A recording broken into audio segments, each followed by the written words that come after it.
Good afternoon. I'm Rachel Raymond, and I am a self-proclaimed expert of deception.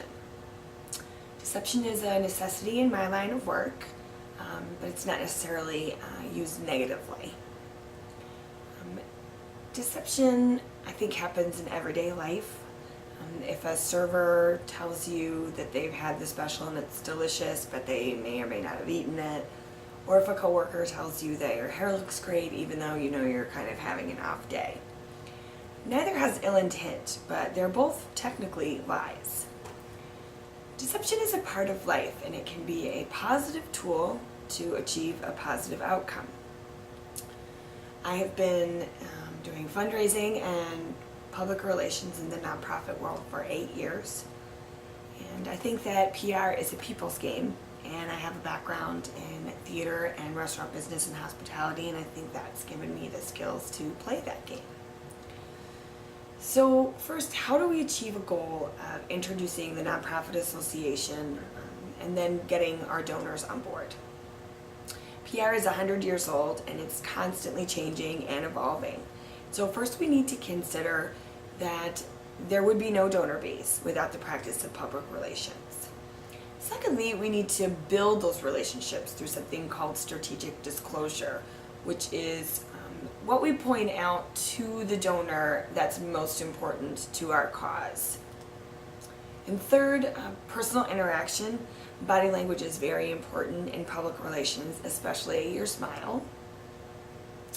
Bruning Lamb 2008 states, the practice of public relations is relationship management.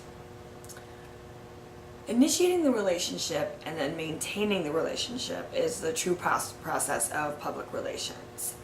Bruning Lamb 2008 also states, I quote, relationship attitudes play a role in retention, showing that public relations strategies grounded in interpersonal communication, relationship building, can positively affect public member attitudes, evaluations, and behaviors. So you manage the relationship and you increase your donor retention and also your donor word of mouth. Public relations are an ever-changing way to communicate, and they're necessary in the nonprofit world of donations.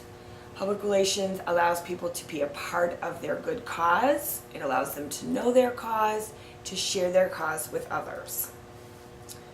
Fundraising is a direct result of a public relations campaign. Deception to achieve goals is common and completely innocuous. Strategic disclosure is a form of deception. The disclosure of and reaction to key organizational information involves a strategic interaction between the producer and consumer of the information, and that's from Saxon's Wang 2013. Good strategy for letting people into the world that you're going to talk about, but you only allow them into a part of that world, and then the personal public relations person maintains complete control. The donor only needs to know what the public relations person says is important to know. So it keeps their interest, it builds the relationship, and hopefully eventually they will give and continuously give. Information disclosure is a key communication tool that individuals and organizations alike employ to sway the decision-making process, and that's also from Saxon's Wang 2013. Nonprofit organizations use influence as a tool to gain and retain donors. The use of strategic disclosure uses deception through purposeful omission. And due to the unharmful nature of this practice, it's very easy to also assimilate appropriate body language. So body language is an essential skill when building a PR and donor relationship. Relaxed features and natural gestures are inviting to someone that you would like to engage. And your best attribute is your smile. Now, how do you smile at someone that you may not like? How do you smile or engage someone that may have an offensive position on something?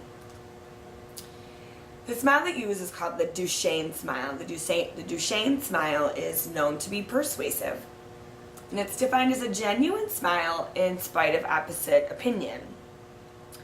The quote, deliberate Duchenne smile ability was measured by asking participants to smile while acting out genuine happiness and also to mask imagined negative effect with a smile. That's from Gunnery Hall 2014.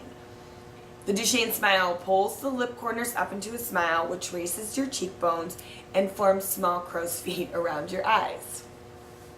I'm very uncomfortable right now, yet I'm smiling.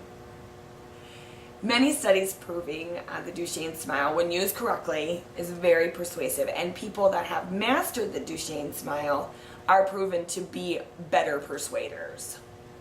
I think that the Duchenne smile is a brilliant form of deception because you can smile despite how you feel. Now, that doesn't mean that your smile says you don't believe in what you're saying. It means that you can still communicate your belief even when the situation is not completely ideal. In conclusion, PR and fundraising in the nonprofit world requires relationship building and proper forms of deception. When thinking of the public, think in terms of people. People are all different. Donors must never know if they said something contrary or offensive, and it doesn't matter if their beliefs or views are different from your own. The mission of the association is the most important aspect to the fundraising. And building and retaining your relationship is the primary function of public relations. Remember, deception is a part of everyday life and can be a positive tool used to achieve a positive outcome. Now, when I engage the public to discuss our association's mission and to try and encourage donor dollars, I rely on many separate skills. My smile is my most effective tool. And when you walk in, you may not want to donate to our association. But when you walk out, I have your check. Thank you.